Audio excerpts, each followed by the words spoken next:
नमस्कार। आज के वीडियो में आप सबको स्वागत है। आज नवरात्रि के 5वां दिन है। माघ में आज माँ स्कंद माता के रूप में विद्यमान है, प्रकट है। माता रानी इस 9 दिन का 9 रूप का एक अलग अलग विशेषताएं है। साथ में सप्तशती का पाठ का भी विशेषताएं है। आज हम दुर्गा सप्तशती का 9वां और 10वां अध्याय पाठ करेंगे। स्कंद माता माँ स्वरूप है, मातृ स्वरूपिणी, स्नेहमयी माँ है। आज उनका ब्लेसिंग लेने का दिन है। ऐसे तो हर रोज ब्लेसिंग माँ की बरसती है, लेकिन आज माँ स्कंद माता अपने पुत्र कार्तिकेय को एक हाथ में लेकर बैठे हुए आज के रूप में वो विद्यमान है। समग्र संसार ही माँ का संतान संतति है। तो हमारे अंदर माँ का जो स्नेह है ना, प्राप्त करने के लिए आज का दिन है। माँ का ब्लेसिंग प्राप्त, माँ का स्नेह प्राप्त, अनुभव करना। माँ का जो स्नेह है, पहले तो है हमको समझना है कि माँ का स्नेह मेरे ऊपर है। मैं माँ की बच्चा या बच्ची हूँ, मैं माँ की संतान हूँ। माँ का स्नेह मेरे ऊपर है। फिर अनुभव करना है, मेरे चारों तरफ माँ का स्नेह है, मेरे ऊपर बरस रहा है। जान लिए कि मैं माँ का स्नेह का प्रार्थी हूँ, या माँ मुझे स्नेह कर रहे। मेरा स्नेह और माँ का स्नेह कोई अलग नहीं है, एक ही है। और द्वितीय में आप अनुभव करें, मेरे चारों तरफ स्नेहमयी माँ स्नेह में बरसा रही। उस प्यार को अंदर ही अनुभव करना। देन समझना कि उस माँ का एक अंश हूँ मैं कोई और नहीं हूँ, माँ का ही एक अंश हूँ। जैसे हर माँ अपने बच्चा को ना, अपने बेटे बेटी को एक अंश समझता है। हर माँ बाप क्या समझते हैं? जो मेरा जन्म, जिसको मैंने जन्म दिया है, वो मेरे बेटा बेटी मेरा अंश है। ऐसे ही हमें अनुभव करना कि मैं माँ का एक अंश हूँ, माँ का स्नेह का अंश हूँ, माँ का शक्ति का अंश हूँ। ऐसे अनुभव करना। फिर क्या होता है, हम उस स्नेह भाव को अच्छा से ऑब्जर्व कर पाते हैं अपने एनर्जी के साथ। अपने अंदर फिर वो आनंद का अनुभूति होता है। फिर उसके बाद जब साधना रहता है तो उस एनर्जी के साथ मिल जाते हैं। यह है स्कंद माता, जो स्नेह स्वरूपिणी माता का स्वरूप आज का दिन है। तो पहले माँ का वंदना करेंगे। चौथा दिन का वीडियो में मैंने 5, 6, 7, 8 अध्याय ऑलरेडी अपलोड कर दिया। आज हम पाठ करेंगे दुर्गा सप्तशती 9वां एंड 10वां अध्याय। पहले माँ का वंदना करते हैं। ओम सर्वमंगल मांगल्ये शिवे सर्वार्थ साधिके शरण्ये त्र्यंबके गौरी नारायणी नमस्तुते। ओम जयंती मंगला काली भद्रकाली नमस्तुते। ओम दुर्गाय नमः, दुर्गाय नमः, दुर्गाय नमः। माता स्कंद माताये नमः, स्कंद माताये नमः, माताये नमः। 9वां अध्याय, निशुंभ असुर का वध। राजा ने कहा, हे भगवान, आपने रक्तबीज वध संबंधित देवी चरित्र का विचित्र महात्मा मुझे बताया। रक्तबीज की मृत्यु के अनंतर क्रुद्ध शुभ और निशुंभ ने आगे क्या किया, अब मैं उसका वर्णन सुनाना चाहता हूँ। तब ऋषि ने राजा से कहा, हे राजन, युद्ध में रक्तबीज तथा अन्य राक्षसों के हनन से शुंभ निशुंभ के क्रोध की पराकाष्ठा हो गई। इस प्रकार विशाल दैत्य सेना का संहार होते देख क्रुद्ध निशुंभ देवी की ओर दौड़ पड़ा। उसके साथ ही दानव की प्रमुख सेना थी। उसके आगे पीछे तथा पार्श्व भाग में बड़े बड़े अंगरक्षक दैत्य थे, जो कुपित होकर अपने होंठ काटते हुए देवी को मार डालने की उद्देश्य से आए। महाबली शुंभ भी अपनी समस्त सेना के साथ मातृगण से युद्ध करने के पश्चात चंडिका के वध करने के लिए आ पहुंचा। सप्तशती पाठ करना जितना लाभदायक है, सुनना भी उतना लाभदायक है। इसीलिए आप इस नवरात्रि में 9 दिन में प्रत्येक दिन सप्तशती का अध्याय सुनिए। वीडियो ऑन कर लीजिए एंड आप अगर समय नहीं दे पा रहे हो, कहीं ट्रैवल कर रहे हो, कुछ समय है लेकिन नहाना धोना जरूरी है, बाथरूम में कभी नहीं सुनना। नहा धोने के बाद कुछ भी समय नहीं है तो माँ की फोटो के आगे एक दीप लगा दीजिए, फिर आप वीडियो ऑन करके सुन लीजिए, तो उतना ही लाभ आपको मिलेगा, उतना ही लाभ मिलेगा जितना पढ़ने में उतना सुनने में। इसीलिए जरूर पढ़िए। इसके अनंतर शुंभ निशुंभ का घमासान युद्ध देवी के साथ होने लगा। वे दोनों महाबलवान दैत्यों मेघों की तरह अपने बाणों की देवी पर भीषण वर्षा कर रहे थे। उन दोनों के निक्षिप्त बाणों को चंडिका ने अपने बाणों से काटकर शस्त्रों द्वारा उन राक्षसों के अंगों को पीड़ित कर दिया। तब निशुंभ ने तेज धार वाले तलवार और चमकती हुई ढाल लेकर देवी के वाहन सिंह के मस्तक पर आघात किया। अपने वाहन सिंह के होने पर देवी ने क्षुरप्त नामक बाण के द्वारा निशुंभ की उस तलवार को काट गिराया तथा अष्टजत जड़ित ढाल को भी टुकड़े टुकड़े कर दिया।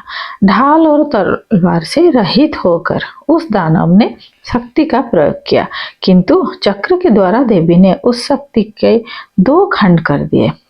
तब निशुंभ क्रोध से तिलमिला उठा और देवी का वध करने के लिए अपना शूल संभाला, किंतु देवी ने उस शूल को मुक्के की मार से ही चूर्ण कर डाला। तब उसने अपनी गदा को घुमाकर देवी पर आघात किया, परंतु वह गदा देवी के त्रिशूल से कटकर नष्ट हो गई। इसी के अनंतर वह दैत्य हाथ में फरसा लेकर देवी की ओर बढ़ा। तब देवी ने अपने बाणों की वृष्टि से उस दैत्य का धराशायी कर दिया। अपने पराक्रमी भाई को धरती पर गिरते देख शुंभ अत्यंत क्रोधित होकर देवी को मारने के लिए दौड़ा। अपनी आकाशव्यापी लंबी अष्टभुजाओं से उक्त वह दैत्य रथ पर आयुध से सुसज्जित होकर शोभित होने लगा। उससे आते देखकर देवी ने अपना शंखनाद और धनुष की प्रत्यंचा द्वारा रथस्थल में घोर टंकार किया। इसके पश्चात संपूर्ण दैत्य सेना के तेज को नष्ट करने वाले घंटे के नाद से समस्त दिशाओं को गुंजायमान कर दिया। जिस सिंह को गर्जना को सुनकर बड़े बड़े मदमस्त गजराज भी सहम जाते थे, उस देवी वाहन सिंह ने अपनी दहाड़ से 10 दिशाओं को कंपा दिया। तब काली ने आकाश में छलांग लगाकर अपने दोनों हाथों से पृथ्वी पर प्रहार किया। उस क्रिया से ऐसा भयंकर शब्द उत्पन्न हुआ जिससे पहले के सभी शब्द उसमें विलीन हो गए। तब शिवदूती ने असुरों के लिए अशुभ अट्टहास करके सब राक्षसों का दिल दहला दिया, परंतु इन सब से शुंभ को अत्यंत क्रोध हुआ। उस समय देवी ने शुंभ को लक्ष्य करके कहा, ओ दुरात्मन, खड़ा रहा। तब आकाश मार्ग में खड़े सभी देवगण देवी की जय जयकार करने लगे। तब शुंभ ने ज्वालाओं से लपलपाती हुई अत्यंत भीषण शक्ति चलाई। अग्निमय पर्वत के सदृश उस भयंकर शक्ति को देवी ने बड़े भारी लुआठी से दूर कर दिए। उस समय शुंभ के सिंहनाद से त्रैलोक्य गूंज उठे। हे राजन, उसकी ध्वनि से ऐसा प्रतीत हुआ मानो वज्रपात हुआ हो, जिसमें अन्य सभी शब्दों समा गए। शुंभ तथा देवी के परस्पर चलाए हुए बाणों को दोनों प्रतिद्वंदियों ने अपने बाणों द्वारा सैकड़ों और हजारों टुकड़े कर डाले। तब क्रुद्ध होकर चंडिका देवी ने शुंभ पर अपने त्रिशूल से प्रहार किया। उस आघात को सहन न कर सकने के कारण शुंभ दैत्य चेतनाहीन होकर भूमि पर गिर पड़ा।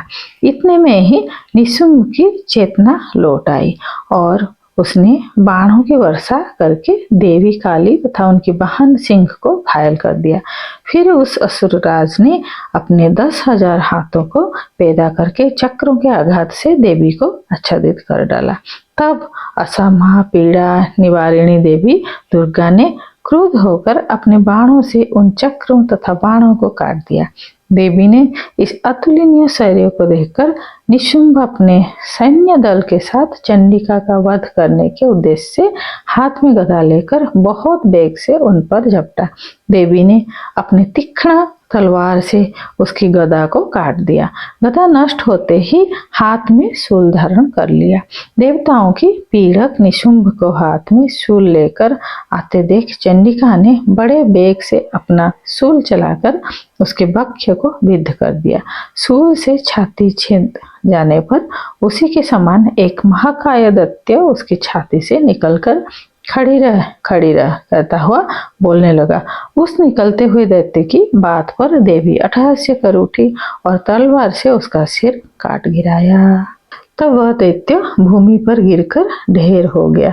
तत्पश्चात सिंह अपनी दाढ़ों से उस दैत्य की गर्दन चबाने लगा। वह दृश्य बहुत ही डरावना प्रतीत हो रहा था। उधर काली तथा शिवदूती ने भी दूसरे दानवों को खाना शुरू कर दिया। कुमारी की शक्ति से विदारित होकर कितने ही महादानव नाश को प्राप्त हुए। ब्रह्माणी के मंत्रपूत जल के द्वारा कितने ही दैत्य निष्प्रभ होकर भागे। कितने ही दानव माहेश्वरी के त्रिशूल से छिन्न भिन्न होकर नष्ट हो गए। बाराही के थुथुन की मार से कितनों की हड्डी पसली चूर चूर हो गई। वैष्णवी ने अपने चक्र के प्रहार से राक्षसों के खंड खंड कर डाले। इंद्री के हाथ चलाते हुए वज्र से आहत होकर कितनों के ही अपनी जान गंवानी पड़ी। उस युद्ध में कुछ दानव नष्ट हो गए, कुछ भाग खड़े हुए तथा अगणित राक्षस काली, शिवदूती और सिंह के द्वारा काल कवलित हो गए। इस प्रकार निशुंभ वध नामक 9वां अध्याय समाप्त। ओम सर्वमंगल मांगल्ये शिवे सर्वार्थ साधिके शरण्ये त्र्यंबके गौरी नारायणी नमस्तुते। 10वां अध्याय शुंभ दानव का वध। ऋषि ने कहा, हे राजन, अपने प्राण प्रिय भाई निशुंभ को मृत तथा सारी सेना का विनाश देखकर शुंभ ने क्रोध पूर्वक कहा, दुष्टा दुर्गे, तू अपने बल से गर्वित होकर मिथ्या अभिमान न कर। बड़ा स्वाभिमानिनी बनी फिरती है, किंतु दूसरी स्त्रियों के बल पर लड़ाई लड़ रही है। देवी ने कहा, ओ दुष्ट, मैं नित्यांत अकेली ही हूँ। देख, ये सब मेरे ही विभूतियां हैं, अतएव मुझ में ही सन्निहित हो रही है। तत्पश्चात ब्रह्माणी आदि संपूर्ण देवियों अंबिका देवी के शरीर में विलीन हो गई। उस समय वहां पर केवल अंबिका देवी ही विद्यमान रह गई। देवी ने कहा, मैं अपनी विभूतियों से अनेक रूपों में यहाँ प्रकट हुई थी। अब उन सब आकारों को मैंने समेट लिया है। अब मैं अकेले ही युद्ध के लिए सन्नद्ध हूँ। तुम भी स्थिर भाव से तत्पर हो जाओ। ऋषि ने कहा, सभी देवताओं और दानवों के सम्मुख देवी और शुंभ में घमासान युद्ध प्रारंभ हुआ। उन दोनों प्रतिनिधियों के युद्ध तीक्ष्ण शस्त्रों के प्रहार तथा बाणों की वर्षा के कारण बहुत ही भयंकर प्रतीत होने लगा। उस समय देवी के छोड़े हुए सैकड़ों दिव्यास्त्रों को शुंभ ने अपना अस्त्रों द्वारा काट डाला। इसी प्रकार मत्यंतर में देवी ने भी शुंभ द्वारा निक्षेपास्त्र को क्षण भर में ही अपने हुंकार शब्द के उच्चारण मात्र से ही विनिष्ट कर दिया। तब उस दानव ने अपने सैकड़ों बाणों को चलाकर देवी को ढक दिया। ऐसे देखकर कुपित देवी ने भी अपने बाणों से उसके धनुष काट दिए। धनुष कट जाने पर दैत्यराज ने हाथ में शक्ति उठा ली, किंतु देवी ने चक्र के द्वारा उस शक्ति को खंडित कर दिया। तदनंतर उस दैत्यों ने सैकड़ों चंद्रमा की भांति चमचमाती हुई ढाल तथा तलवार लेकर देवी पर आक्रमण कर दिया। चंडिका ने उसके आते ही अपने तीक्ष्ण बाणों से उस चमचमाती हुई ढाल तथा तलवार को काट दिया। इसके बाद उस दानव के घोड़े और सारथी मृत्यु को प्राप्त हुए। धनुष तो उनका कट ही चुका था। फिर तो अब उसने अंबिका वध के लिए भयंकर मुंदर हाथ में उठाया। उस मुंदर को भी देवी ने अपना बाणों से काट दिया। फिर भी वह दैत्य हिम्मत न हारकर केवल मुक्का बांधकर द्रुत गति से देवी को और झपट पड़ा। उस दैत्य ने देवी के हृदय में अपने मुक्के से प्रहार किया और देवी ने भी उसकी छाती में एक थप्पड़ मारा। देवी के इस थप्पड़ से वह भूमि पर गिर गया, किंतु वह संभल कर पुनः उठ खड़ा हुआ। फिर वह एकाएक देवी पर उछल पड़ा और देवी को लेकर आकाश में उड़ चला। तब देवी आकाश में निराधार रहकर ही उसके साथ युद्ध करने लगी। उस समय आकाश में दोनों परस्पर युद्ध करने लगे। उनके इस युद्ध को देखकर ऋषि मुनि विस्मित हो गए। फिर अंबिका ने शुंभ के साथ दीर्घ काल तक युद्ध करने के पश्चात उस घुमाकर भूमि पर पटक दिया। पृथ्वी पर गिरने के पश्चात वह दैत्य पुनः देवी से युद्ध करने के लिए द्रुत गति से दौड़ पड़ा। दैत्यराज शुंभ को आते देखकर देवी ने त्रिशूल से उसकी छाती बेधकर उसे भूतल पर गिरा दिया। उस त्रिशूल के भयंकर आघात से आहत होकर उसके प्राण निकल गए और वह समस्त सागरों, द्वीपों तथा पर्वतों सहित संपूर्ण पृथ्वी को आंदोलन करता हुआ धरती पर आ गिरा। उस दुरात्मा की मृत्यु से समस्त विश्व आह्लादित हो गया। आकाश निर्मल दिखाई पड़ने लगा। उत्पात सूचक मेघ और उल्कापात सभी शांत हो गए तथा नदियां भी अपने स्वाभाविक गति से प्रभावित होने लगी। उस दैत्यों का क्षय होने से सभी देवी को अपार हर्ष हुआ और गंधर्वादी मधुर गान करने लगे। अन्य गंधर्ववाद वादन करने तथा अप्सराएं नृत्य करने लगी। पवित्र वायु बहने लगी। सूर्य की मलिनता दूर होकर प्रभा चमकने लगी। अग्निशाल की बुझी हुई अग्नि प्रज्वलित हो गई तथा समस्त दिशाओं में गूंजने वाले भीषण शब्द भी शांत हो गए। इस प्रकार शुंभ नामक 10वां अध्याय समाप्त। ओम सर्वमंगल मांगल्ये शिवे सर्वार्थ साधिके शरण्ये त्र्यंबके गौरी नारायणी नमस्तुते।